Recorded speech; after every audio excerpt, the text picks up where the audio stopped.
Di sebuah sekolah dasar di pinggiran kota, ada seorang anak laki-laki bernama Raffi. Ia dikenal cerdas, cepat tanggap, dan aktif, namun punya satu kebiasaan yang membuat orang di sekitarnya sering merasa jengkel. Ia jarang sekali mengucapkan kata tolong. Raffi bukan anak yang jahat.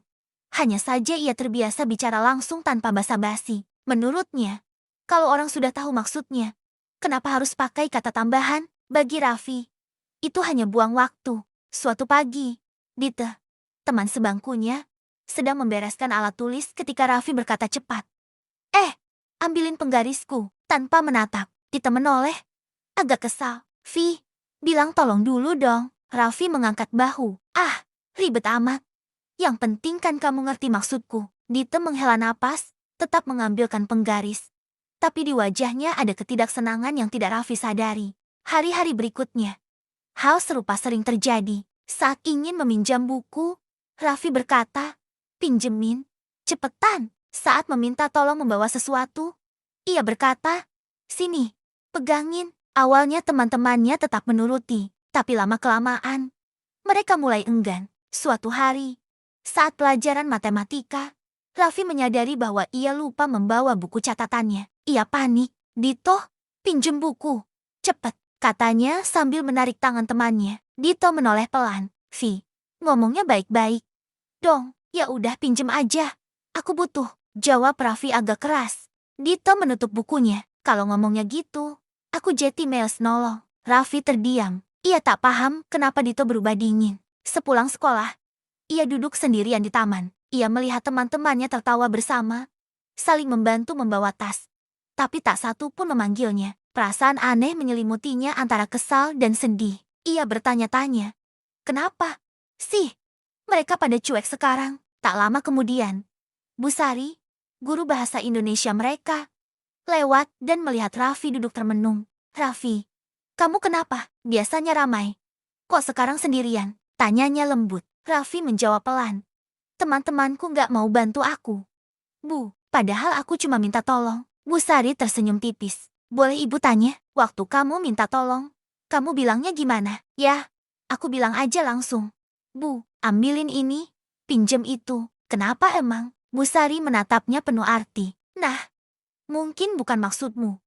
Tapi cara kamu berbicara itu terdengar seperti menyuruh, bukan meminta. Raffi tertegun. Cuma karena aku nggak bilang tolong. Gitu, Bu Sari mengambil ranting kecil dan menulis di tanah. Kata yang sama bisa terasa berbeda. Tergantung dari hatinya. Coba kamu ucapkan kata yang sama, tapi dari hati. Katanya, kamu akan lihat perbedaannya. Malamnya di rumah, Raffi memikirkan perkataan gurunya. Ia mencoba mempraktikannya tanpa sadar. Saat melihat adiknya, Sasa, kesulitan mengangkat mainan. Ia mendekat dan berkata lembut, sini, kakak bantu.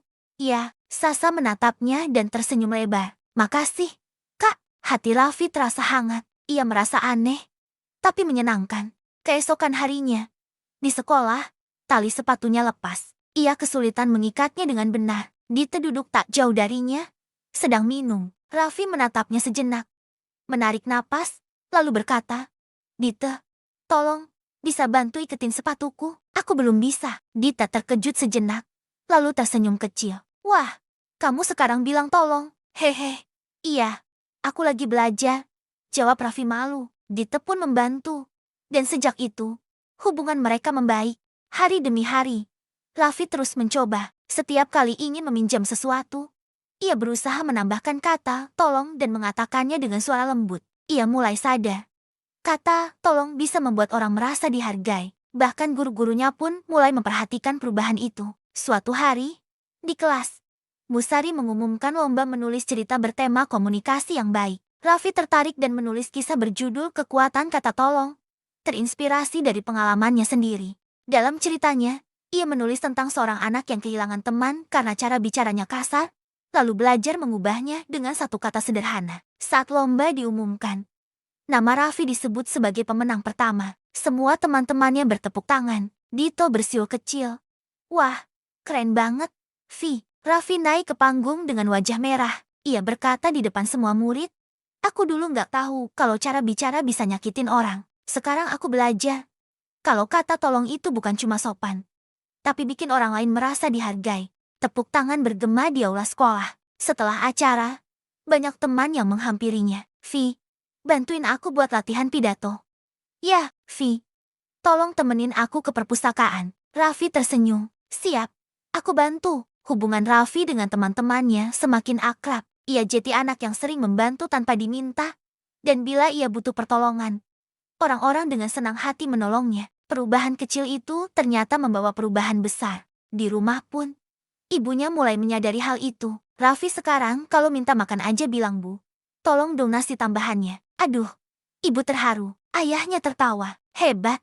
Nah, kadang orang pintar itu belum tentu bisa bicara dengan hati. Tapi kamu sekarang bisa. Suatu sore, Raffi menulis jurnal kecil di meja belajarnya. Ia menulis, kata tolong adalah kunci. Tapi kuncinya cuma bisa dipakai kalau hati kita tulus. Malam itu, ia menatap langit-langit kamarnya, tersenyum kecil, dan merasa tenang. Beberapa bulan kemudian, ia terpilih jadi ketua kelompok proyek sekolah. Biasanya, dulu ia cenderung menyuruh.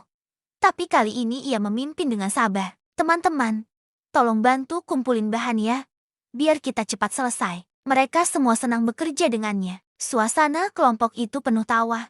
Tidak ada yang merasa diperintah. Proyek mereka menjadi yang terbaik.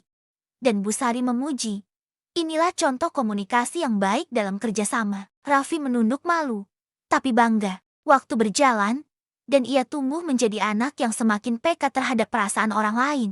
Ia menyadari bahwa berbicara bukan hanya soal kata, tapi juga soal cara, nada, dan niat di baliknya. Ia membantu teman yang sedih, menenangkan yang panik, dan selalu berbicara dengan sopan meski sedang kesal. Raffi menjadi panutan kecil di kelasnya. Guru-guru mulai menunjuknya menjadi moderator dalam diskusi kelas karena suaranya tenang dan caranya menyampaikan pendapat membuat orang merasa nyaman. Suatu kali, saat kelasnya kedatangan murid baru bernama Ari, yang pemalu dan pendiam, Raffi menghampirinya. Hai, namaku Raffi. Kalau kamu butuh bantuan, bilang aja.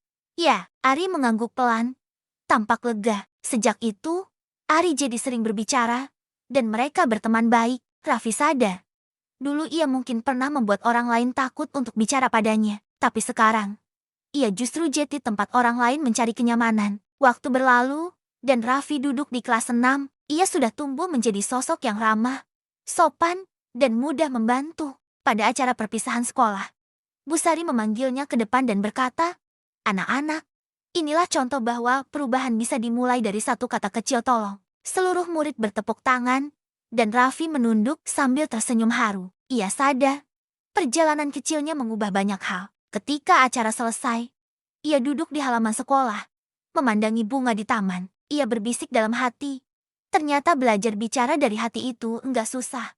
Asal kita mau. Cahaya sore jatuh di wajahnya, hangat dan lembut, seperti perasaan tenang yang ia rasakan sekarang. Kini, ia tahu bahwa kata-kata bisa menjadi jembatan yang menghubungkan hati, bukan hanya suara yang keluar dari mulut. Dan setiap kali seseorang berkata, Raffi, tolong bantu aku, ia akan menjawab dengan senyum, dengan senang hati. Karena baginya, menolong dengan cara yang baik adalah bentuk komunikasi paling indah yang bisa manusia lakukan. Terima kasih sudah mendengarkan kisah ini. Kalau kamu juga ingin belajar berbicara dengan lebih baik, mulailah dari hal sederhana, mengucapkan tolong, maaf, dan terima kasih. Karena kata-kata kecil bisa membawa perubahan besar dalam hubunganmu dengan orang lain. Jangan lupa untuk like, share, dan subscribe channel ini, supaya kamu tidak ketinggalan kisah inspiratif lainnya tentang kebaikan, komunikasi, dan kehidupan. Sampai jumpa di cerita berikutnya dan ingatlah, kata yang baik selalu berasal dari hati yang tulus.